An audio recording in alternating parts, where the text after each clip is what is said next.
마태복음 101번째 시간이고요. 제목은 하나님의 은혜가 지배한다 입니다. 오늘 본문은 지난 시간에 살펴봤던 사건이 연결되죠. 그 사건에 대한 해석, 그 사건에 대한 설명이라고 볼 수가 있습니다. 어떤 사건이었죠? 부자 청년 사건이었어요. 이 사건은 사실상 율법과 복음의 충돌입니다. 부자 청년은 적어도 겉으로 볼 때 아주 신실한 청년이었어요. 종교적인 청년이었습니다. 관원이었고요. 율법에 능한 자였어요. 그냥 머리로만 율법을 아는 그런 수준이 아니라 자기가 할 수 있는 한 최선을 다해서 그 율법을 지켰던 청년이에요. 그럼에도 불구하고 그는 그리스도의 제자가 되지 못했습니다. 왜 그렇습니까? 결정적인 한 걸음이 부족했기 때문이에요. 그리스도를 참으로 신뢰하고 마음을 다해서 오직 그분만을 바라며 따라가지 않았기 때문이라고 했습니다. 실제로 이 청년을 돌이키게 만든 이 청년이 진짜로 믿는 바, 그것이 무엇이었습니까? 돈이었죠.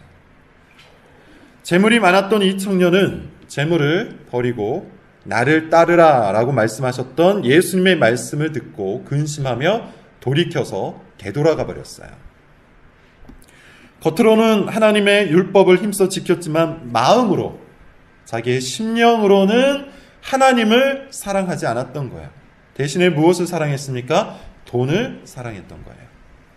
이 사건은 제자들에게도 매우 충격적인 사건이었습니다. 당시 부자들은 하나님께 복을 받은, 하나님께 인정을 받아서 부자가 된 사람들이라고 했어요. 그렇게 인식이 되었던 시대였다고 했습니다. 그런데 예수님은 이와 같은 유대교 신학을 깨뜨리신 것이죠. 부자들은 천국에 들어가기 어렵다. 심지어 낙타가 바늘귀로 들어가는 것보다 부자가 천국으로 들어가는 것이 훨씬 더 어렵다. 이렇게까지 말씀을 하세요. 사실상 불가능하다는 뜻이에요. 하나님께 인정을 받기 위해 열심히 행합니다. 하나님을 만족시키기 위해 힘써 율법을 지킵니다. 그러면 하나님께서는 그 모습과 그 행위를 보시고 그들에게 부를 더하셔서 인정을 해주십니다. 이것이 당시에 통용되었던 유대교 신학이에요. 철저하게 사람 중심적인, 철저하게 행위 중심적인 신학입니다. 그런데 예수님께서는 그 신학이 잘못됐다고 지적하시는 거예요. 그와 같은 방식으로는 결코 구원을 얻을 수 없다, 영생을 얻을 수 없다, 천국에 들어갈 수 없다고 단언을 하세요. 그러면 어떻게 해야 천국에 들어갈 수 있다고 하십니까? 지난 본문을 한 번만 읽어보죠. 26절입니다. 19장 26절 같이 읽어보죠. 시작. 예수께서 그를 보시며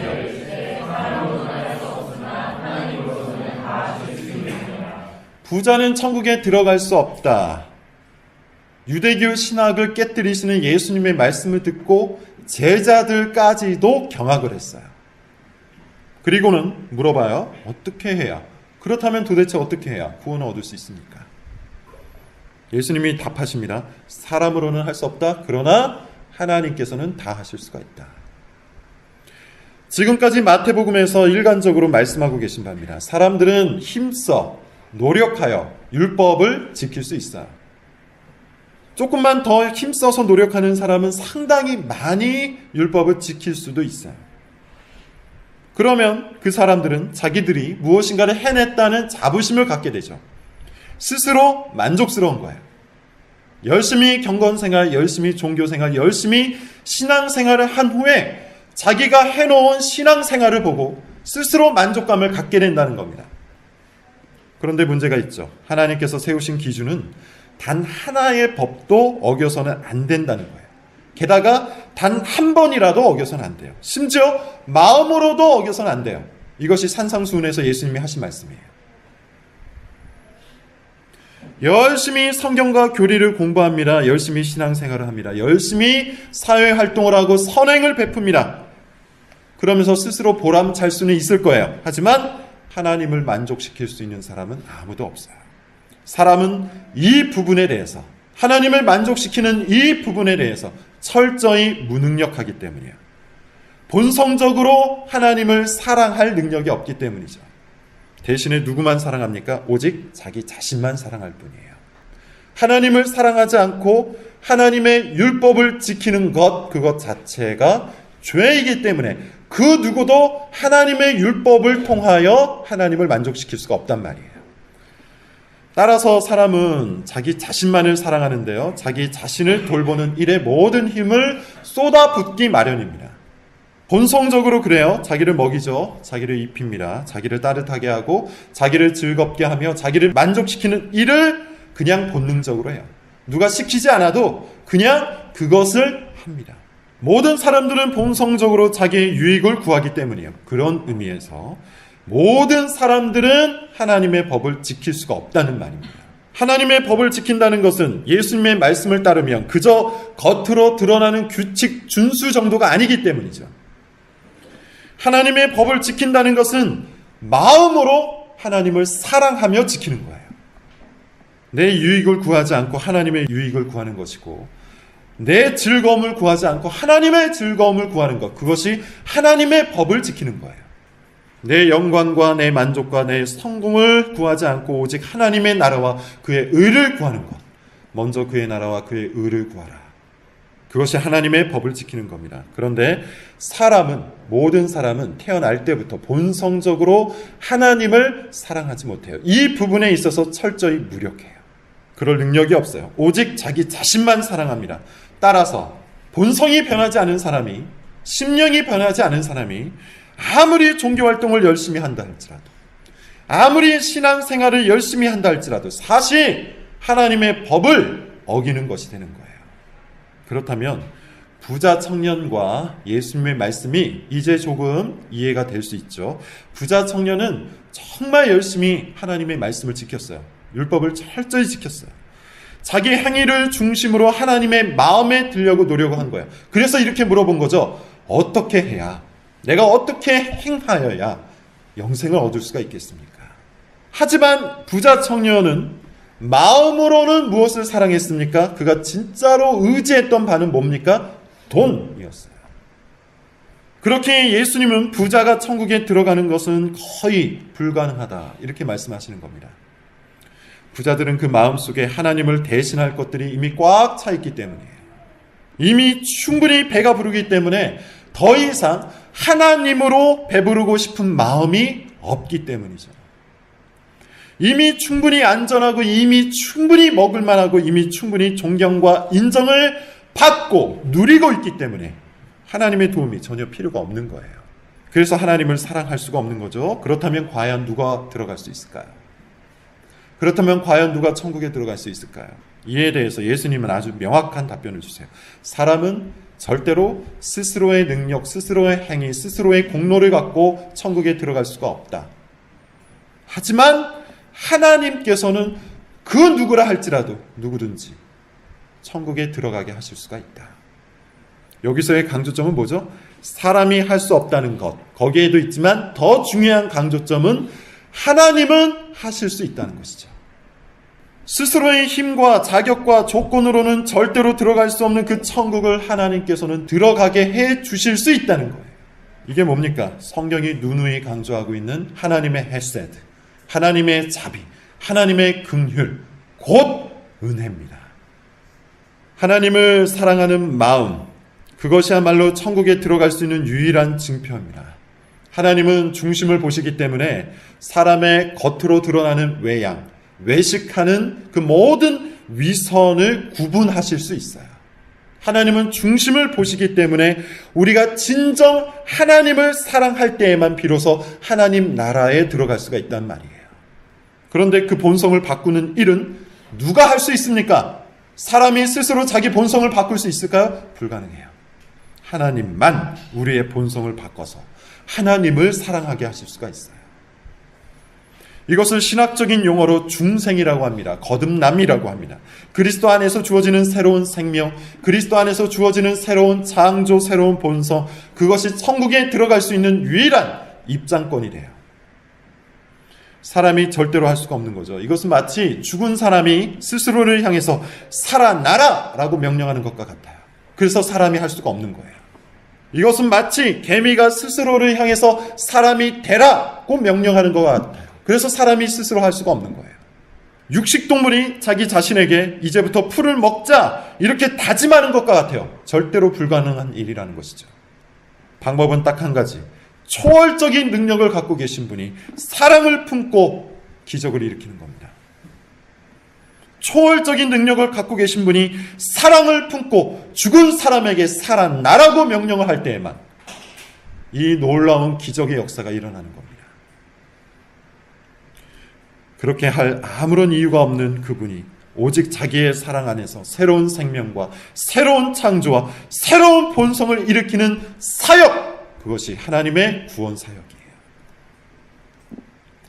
그러므로 여러분, 우리는 우리 자신을 점검해야 되겠죠. 우리는 과연 무엇을 사랑하고 있는지, 우리는 본성적으로 무엇을 기뻐하고 있는지, 우리의 욕구는 무엇을 갈망하고 있는지 한번 확인해 봐야 한다는 겁니다. 새롭게 창조되어서 새로운 본성을 가지고 있는 사람은 하나님을 향한 사랑, 하나님을 향한 열망을 그 마음속에 간직하고 있을 거예요. 이 말은 하나님을 향해서 완벽한 인생을 살게 되었다는 뜻이 아니죠. 오해하거나 착각하지 마세요. 하나님이 원하시는 대로 완벽한 순종을 해낼 수 있게 됐다는 뜻도 아니에요. 여전히 옛사람을 그리워하고 여전히 죄악된 본성으로 자기 중심적인 생활을 할 수도 있어요. 우리는 참으로 느릿느릿 변할 수밖에 없는 아주 연약한 성도일 뿐입니다. 그럼에도 불구하고 중생한 성도는, 거듭난 성도는, 참된 성도는 그 마음속에 하나님을 향한 사랑을 간직하게 된다는 거예요. 마음으로 하나님을 원하고 마음으로 하나님을 찾고 마음으로 주 하나님을 갈망하게 된다는 거예요. 본성이 변했기 때문에. 이와 같은 하나님 중심의 심령, 하나님 중심의 사고방식은 당시 제자들조차 받아들이기 어려운 말씀이었습니다. 지금 우리처럼 말입니다. 지금 우리도 하나님 중심적인 사고방식, 하나님 중심적인 본성, 하나님 중심적인 마음을 품고 살아가기 어려운 것처럼 제자들도 그랬던 것 같아요. 본성적으로 자기 중심적인 사고방식을 가지고 태어났기 때문이에요. 태어난 후에는 율법 중심적인 교육을 받았기 때문이죠. 열심히 일한 만큼 보수를 받고 열심히 행한 만큼 인정을 받는 것은 너무나도 당연한 일이었고, 그렇기 때문에 더욱 열심히 자기를 가다듬고 더욱 열심히 노력을 하면 하나님께 합당한 어떤 모습을 갖출 수 있다. 이것이 유대교 신앙이었어요. 비록 예수님의 제자가 되었지만 제자들 역시도 단단하게 굳어진 행위 중심적인 신학, 자기 중심적인 신학을 여전히 갖고 있었다는 겁니다. 그래서 예수님은 비슷한 교훈을 또 반복하시는 거예요. 오늘 본문이죠. 1절 말씀을 한번 읽어볼까요? 1절, 자 시작. 마치 분분을 얻어 포도원에 들여보내려고 이른 아침에 나간 집주인과 같으니. 이 비유 매우 유명한 비유죠. 마태복음 13장에서 말씀하고 계신 것처럼 여기에서도 예수님은 천국을 비유로 설명을 해주세요. 천국은 마치 이와 같으니, 무엇과 같다고 합니까? 마치 품꾼을 얻어 포도원에 들여보내려고 이른 아침에 나간 집주인과 같다라고 해요. 한마디로 이야기하면 포도원 주인, 집주인과 같다고 하죠. 따라서 우리는 이 비유에서 품꾼, 곧 돈을 받고 일하는 일꾼이 아니라 이 포도원 주인, 집주인을 주목해야 돼요. 자, 이 집주인이 뭘 하고 있는지 한번 살펴봅시다. 2절부터 7절이에요. 저랑 교독을 좀 해볼게요. 그가 하루 한 데나리온씩 품꾼들과 약속하여 포도원에 들여보내고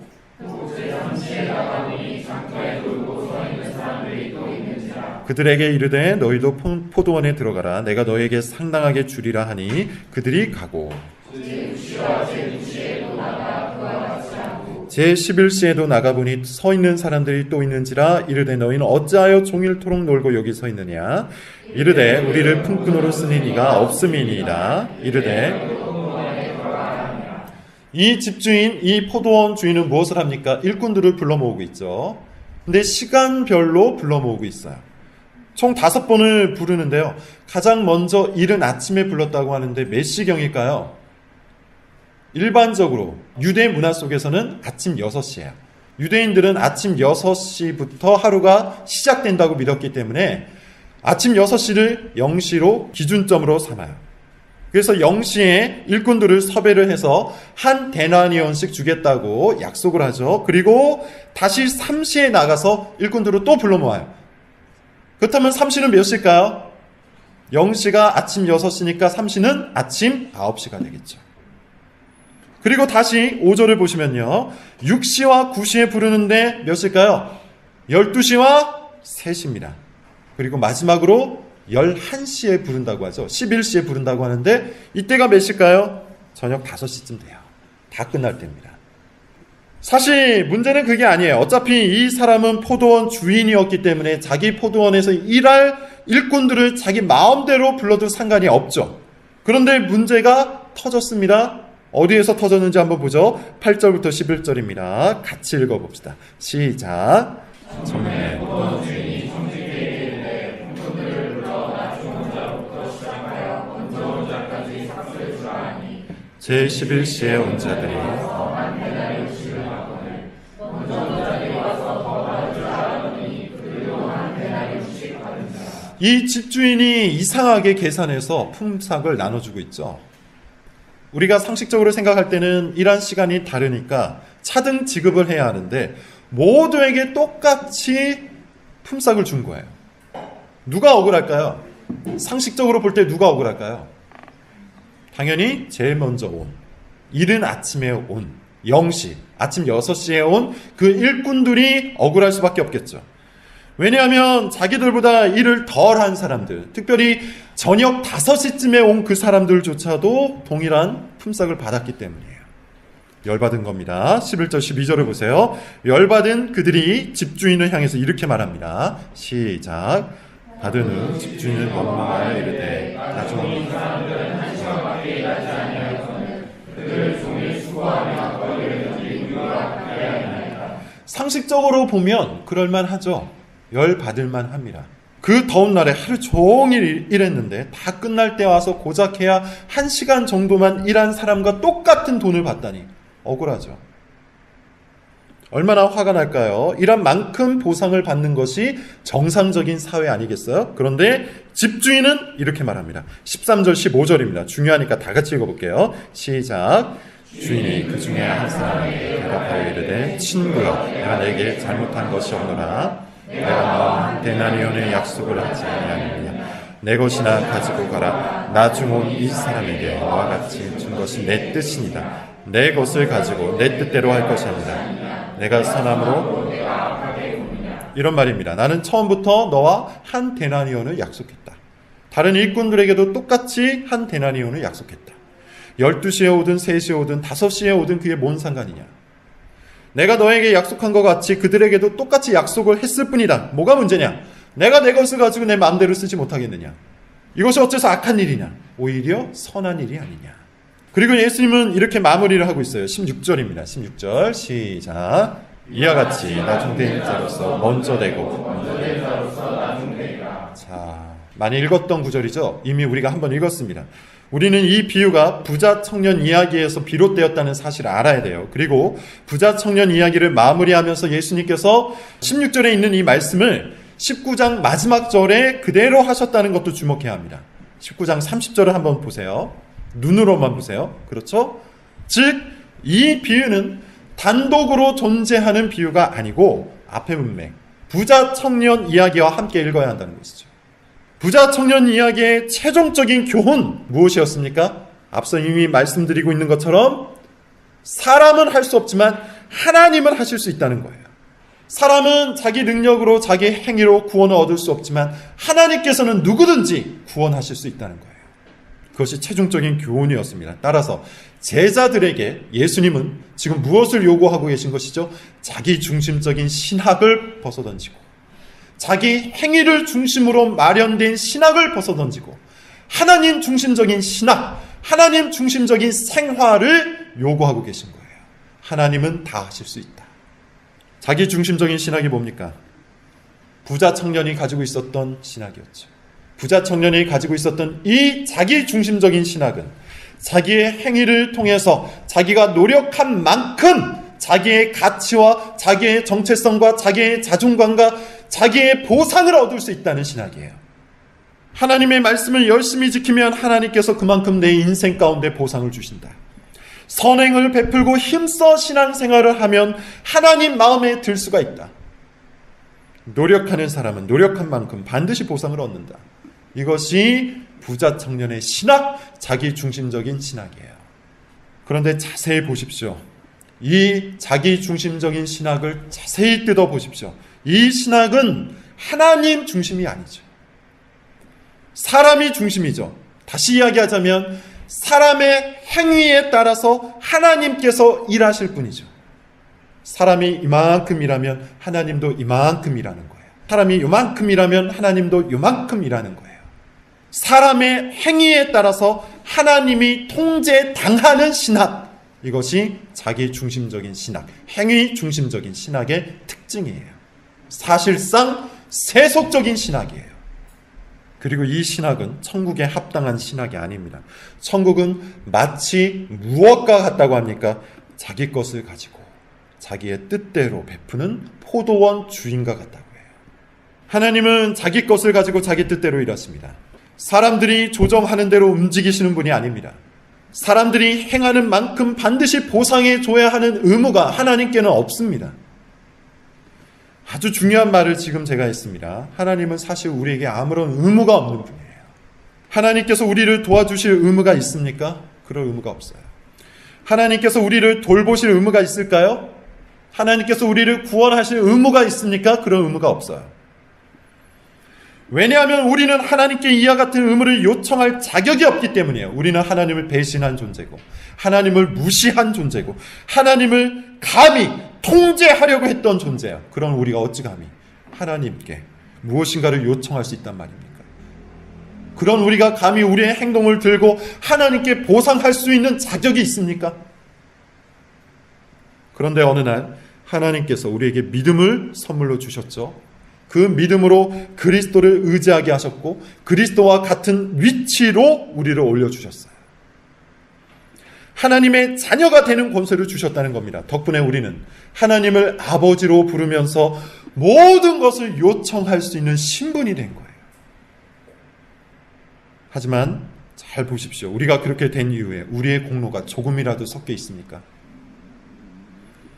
우리의 행동이 조금이라도 하나님을 만족시킨 적이 있습니까? 전혀 없어요. 우리의 공로가 없어요.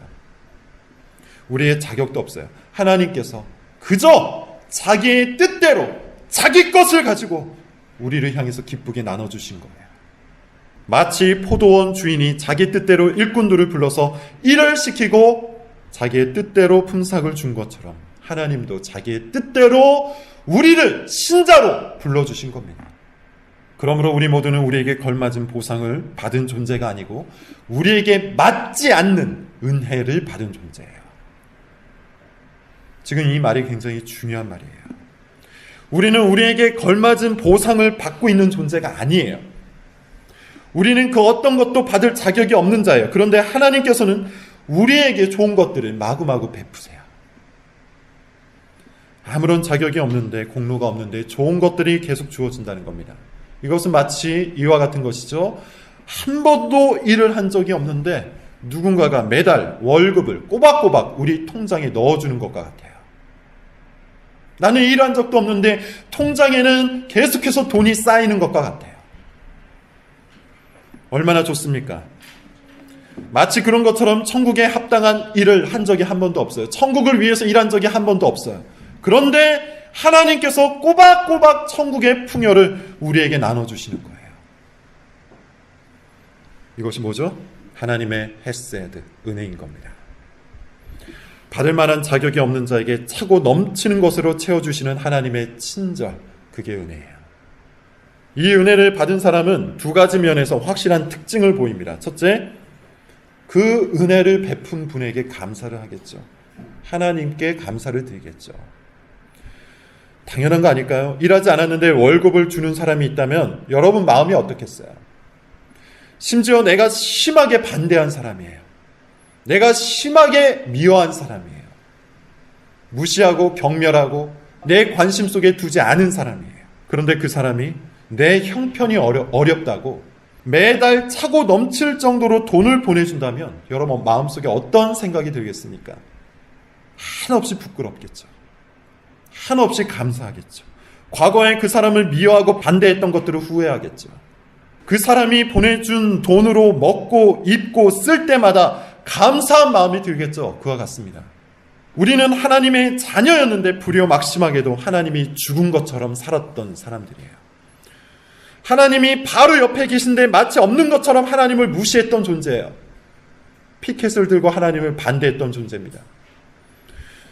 그래서 원래는 하나님의 미움을 받아야 마땅한데 오히려 하나님께서는 우리가 어렵다고, 우리의 형편이 어렵다고 우리가 살 수 있도록 모든 것을 제공해 주시는 거예요. 여전히 자녀로 받아주시고 필요할 때마다 먹을 것을 주시고 입을 것을 주시는 거예요. 힘들 때는 위로하시고 괴로울 때는 일으켜주시는 겁니다. 이 사실을 깨달은 사람은 그 마음이 어떨까요? 부끄럽겠죠. 감사하겠죠. 하나님이 주신 것을 쓸 때마다 늘 하나님 앞에서 살고 싶은 마음이 생겨나겠죠. 내가 가지고 있는 모든 것이 사실 하나님께서 매일매일 입금해 주시는 은혜의 통장에서 나왔다는 사실을 깨닫고 그 은혜에 합당하게 살기 위해 노력하겠죠. 둘째, 그 은혜를 아는 사람, 하나님의 헤세드를 깨달은 사람은 절대로 비교하지 않습니다. 옆 사람을 보며 질투하지 않아요. 가장 먼저 일한 품꾼이 열받은 이유가 뭡니까? 포도원 주인이 준 품삯이 아니라 5시의 품삯을 받은 일꾼 때문에 열받은 거죠. 한 데나리온 때문에 열받은 게 아니라 나보다 덜 일했는데 나랑 똑같이 받은 그 사람 때문에 열받은 거예요. 비교하면서 억울해한 것이죠. 그런데 우리가 알다시피 이것은 억울할 일이 아닙니다. 포도원 주인은 여전히 그에게 합당한 것을 지불한 거예요. 이 비유에서 우리가 알아야 할 것은 하나님은 언제나 선하시다는 사실이에요. 비록 지금 나는 옆 사람이 가진 것만큼 못 갖고 있어도, 내가 원하는 만큼 갖지 못하고 있어도 여전히 하나님은 자격 없는 나에게 큰 사랑을 베풀고 계신다는 사실을 아셔야 돼요. 여러분들이 받은 것들을 한번 헤아려 보십시오. 지금 여러분 삶에 있는 좋은 것들을 계산해 보세요. 그게 여러분 때문에 주어진 겁니까? 만약에 그런 의식에 사로잡혀 살고 있다면, 만약에 여전히 자기 노력을 통해서 이만큼 올라왔다고 믿고 있다면 마음속에 지독한 경쟁심과 질투와 과시욕구와 탐욕이 있을 거예요. 확실합니다. 사람의 본성이 그렇게 작동을 해요. 억울할 것이고 원망스러울 거예요. 이것을 치유할 수 있는 방법은 유일합니다. 하나님께서 나에게 합당하지 않은 좋은 것들을 베풀어 주셔서 지금 내가 이만큼 기쁘고 즐겁게 살 수 있다는 사실을 묵상하는 거예요. 즉 은혜를 묵상하는 거예요. 은혜의 의식이 내 생각과 감정과 의지를 지배할 때만 비로소 우리 마음이 부드러워질 수 있습니다. 은혜가 모든 것을 지배합니다. 내가 모든 것을 지배하는 것이 아닙니다. 하나님의 은혜가 모든 것을 결정합니다. 내 행위에 따라서 보상이 주어지는 것이 아닙니다. 하나님께서 한없는 사랑과 친절로 나에게 필요한 것을, 나에게 정말로 좋은 것들을 때에 맞게 베풀어 주십니다. 때로는 인생의 일은 아침에 줄 수도 있지만 때로는 인생의 황혼에 줄 수도 있는 거예요. 중요한 것은 이것이죠. 내가 일하는 대로 내 삶이 변하는 것이 아니고 하나님이 일하는 대로 내 삶이 변한다는 것이죠. 그것이 은혜고 그 은혜를 아는 자만이 진정 변화된 삶을 누리며 살 수가 있습니다. 그와 같은 은혜의 삶이 가득한 여러분, 담장너머교회 성도들이 되시기를 바랍니다. 기도하겠습니다.